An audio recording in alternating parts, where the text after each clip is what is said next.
қашықтарға шығып, топқа бөлініп алайық. Келе қойыңдар.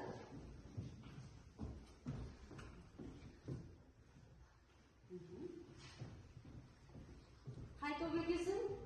Ага. Мал шаруашылығы.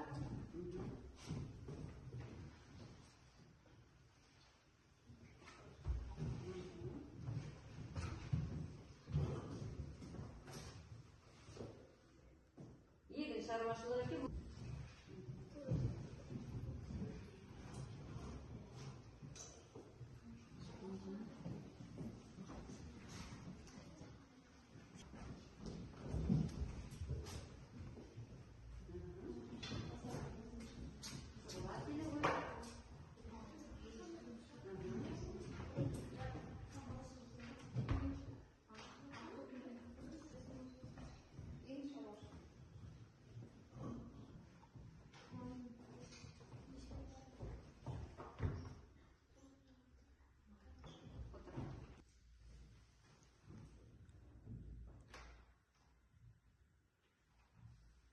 Ал енді балалар топқа бөлініп алды. Енді біз үй тапсырмасын есімізге түсірейік.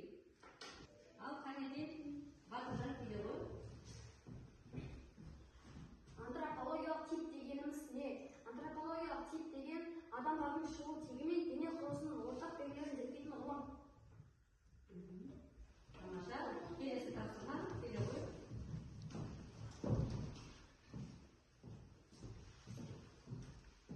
Антропологтардың тұрпаттың негізгі белгісінің көрсетіңіз. Бас сүйегі үлкен, бет дөңгелек, мұрны көтеріңкі. Келесі. Тарап келе ғой.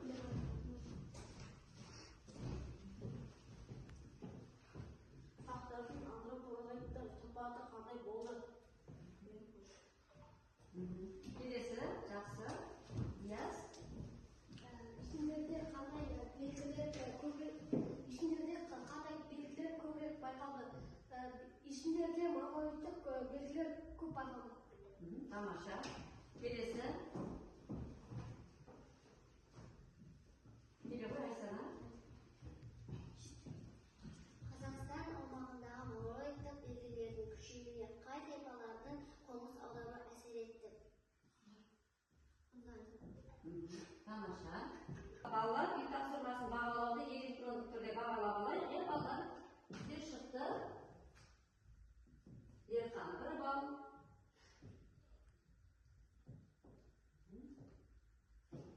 Айсана шықты бізде үй тапсырмасына.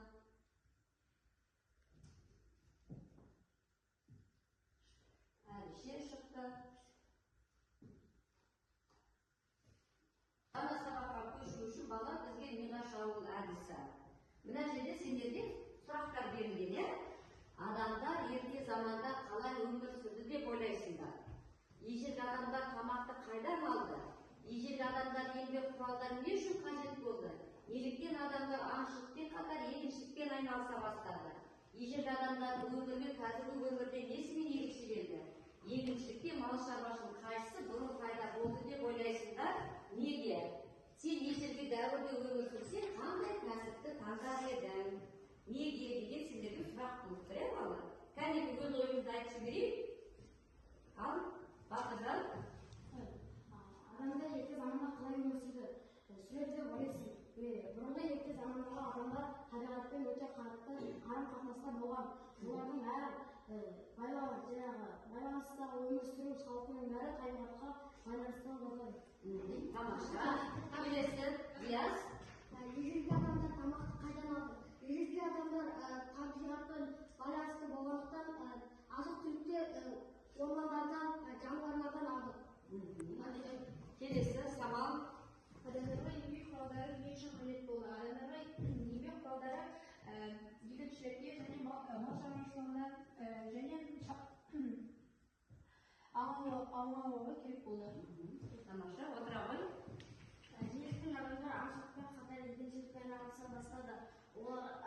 Ежелгі адамдарға бұрында оларға өте азық-түлікпен жаңағы жемістер өте керек болды. Сол үшін олар өздерінің кәсіптерін бастап аңшылықпен және егіншілікпен айналыса бастады. Келесі, Ая.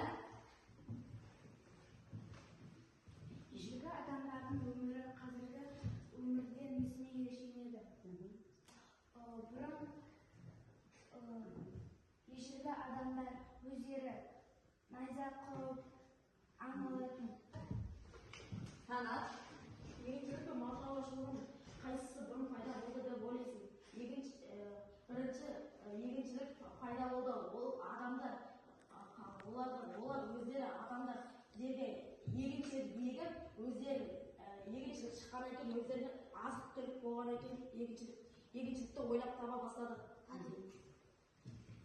Келесі, Сен ежелгі дәуірде өмір сүрсең, қандай кәсіпті таңдар едің? Мен егіншіліктің кәсібін таңдар едім. Жақсы, тамаша. Балалар, енді осының бәрін спортқа келген кезде, бүгінгі біздің жаңа сабағымыздың тақырыбы шығады екен. Енді олай болса, бүгінгі жаңа сабағымыздың тақырыбы ежелгі Қазақстанға саяхат. Адамдардың кәсібі мен шаруашылық түрлерін еске түсіру, еңбек құралдары мен қару-жарақ түрлерінің дамуын түсіндіру, көшпелі мал шаруашылығы мен егіншіліктің қалыптасуын сипаттау болып табылады. Енді балалар қазір бізге бейнематериал көріп алайық, мұқият, және бейнематериалда не туралы баяндалады? Саяхат жасап, алғашқы адамдардың өмірімен танысамыз. Ежелгі адамдардың ең алғашқы кәсібі аңшылық пен терімшілік болды. Олар табиғатқа тәуелді өмір сүріп, аң аулау арқылы тамақ тауып, өсімдіктердің жемісін жинады. Бұл кезеңде адамдар қарапайым еңбек құралдарын, мысалы, тас пышақтар мен найзаларды қолданды. Уақыт өте келе адамдар табиғатты жақсырақ танып, көшпелі мал шаруашылығын игере бастады. Жылқы, қой, түйе өсіру кең тарады. Мал шаруашылығы адамдарға тұрақты азық көзі болып, бейнематериалда не туралы баяндалды? Кәнекей, кім айтар екен? Ержан. Ежелгі адамдар басында олар өсімдіктердің жемістерін олар жей бастады. Одан өздері табиғатқа бейімделіп, табиғатты түсініп, олар мал шаруашылығымен айналысты. Олар тастармен найза, қалаш, балта жасады. Тамаша, отыра ғой. Диас. Ежелгі адамдар егіншілікпен және мал шаруашылығымен қатар айналыса бастаған. Егіншілік шаруашылығында адамдар өздері бидай, арпа, тағы басқа егіндерді еге бастады. Ал мал шаруашылығына келетін болсақ, жылқы, сиыр, қойларды бағып қаққан. Келесі. Ежелгі Қазақстанда өмір сүрген адамдар ең басында аң аулаумен және терімшілікпен айналысты. Жаңа сабақта бұл қазақтардың тұрмыс салтын айтып отыр. Бұл бұрынғы кезде ең алғашқы дамыған мал шаруашылығы болды. Ежелгі Қазақстан тайпалары жаңалардан бөлініп шыққан себебі олар өздерінен құрал-саймандар, еңбекке арналған құралдарды ойлап тапты. Даму процесі өте ұзаққа созылды. Ежелгі адамды жануарлардан бөліну себебі еңбек құралдарын жасай алды. Ал енді балалар топқа бөлініп, топтық жұмыс жасайық.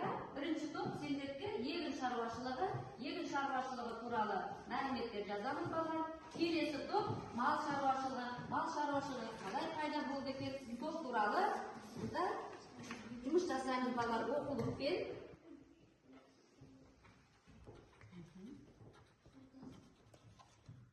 Қолайлы.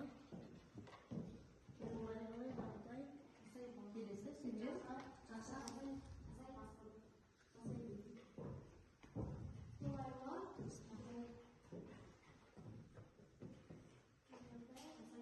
Ал енді балалар, сендердікі егіншілігі, ал Кәнекей Адам еңбегі өнімді бола түсті. Жерге түскен дәнінен жаңа сабақтар өсіп шығатынын байқадым. Егіншілік шаруашылығымен айналысу үшін жер климаты қолайлы болу керек. Тамаша. Егіншілік шаруашылығы үшін тастардың құралдар жасады. Тамаша. Терімшіліктің дамуы неолит дәуірінде пайда болуына әсер етті. Керемет. Мал шаруашылығы ежелден темір дәуірінде ауа райына байланысты өзгеріп отырды. Көшпелі мал шаруашылығы қалыптасты. Көшпелі мал шаруашылығы адамдардың өміріне үлкен үлес қосты. Шаруашылығында олар ірі қара түйе, сиыр, жылқы, қой өсірді. Тамаша. Жұмыс жұптасы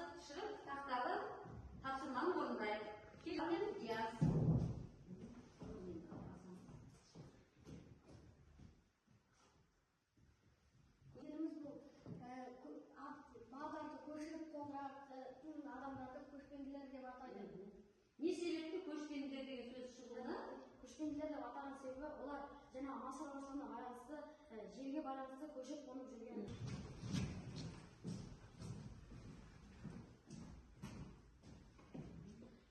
Мал шаруашылығы.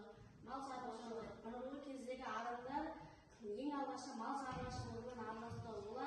Олар мал шаруашылығында ірі қараларды өсірді. Бұрынғы заманда ата-бабалар мал шаруашылығымен айналысқан. Ол мал шаруашылығын сойса ет, ішсе сусын болды. Климатқа байланысты адамдар көшіп қонып, тұрақтап жүрген, қыста қыстауға, жазда жайлауға, көктемде көктемге көшіп қонып жүрген. Кәсіпте адамдар мал шаруашылығымен айналысты. Мал шаруашылығы, егін шаруашылығы ол кәсіп болып саналады.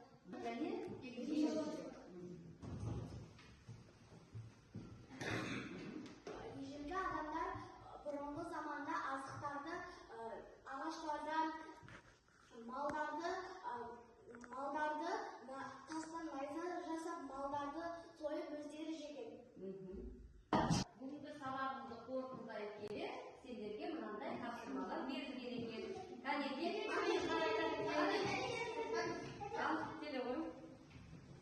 Ежелгі адамдар намықтар ашық тысты жолбарыстармен ауа.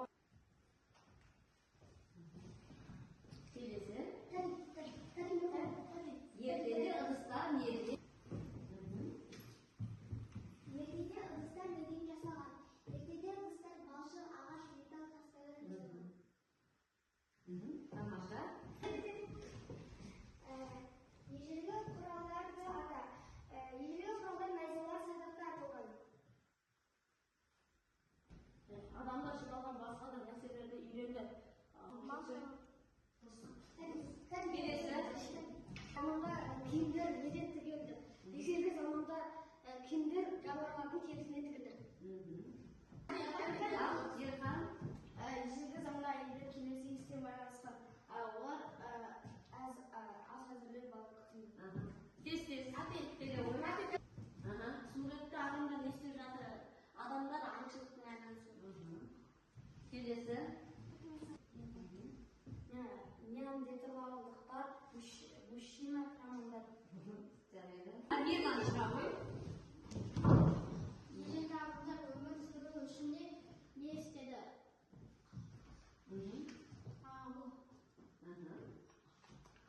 Тамаша. Енді балалар, бүгінгі сабағымызға жақсы атсалысып қатысқан оқушылардың бағалары, бағаларын жіберейік. Бізде Жана Серхан 9 балл, Идияс 10 балл, Айғали Шұғыла 4 балл, Болатбек Айсадан 5 балл, Қажоғай Батыржан 10 балл, Сәрсенбай Қанат 10 балл, Болатқан Әнішер 10 балл, Қанатбек Самал 8 балл. Енді балалар, бүгінгі сабақ сендерге несімен қызықты болды?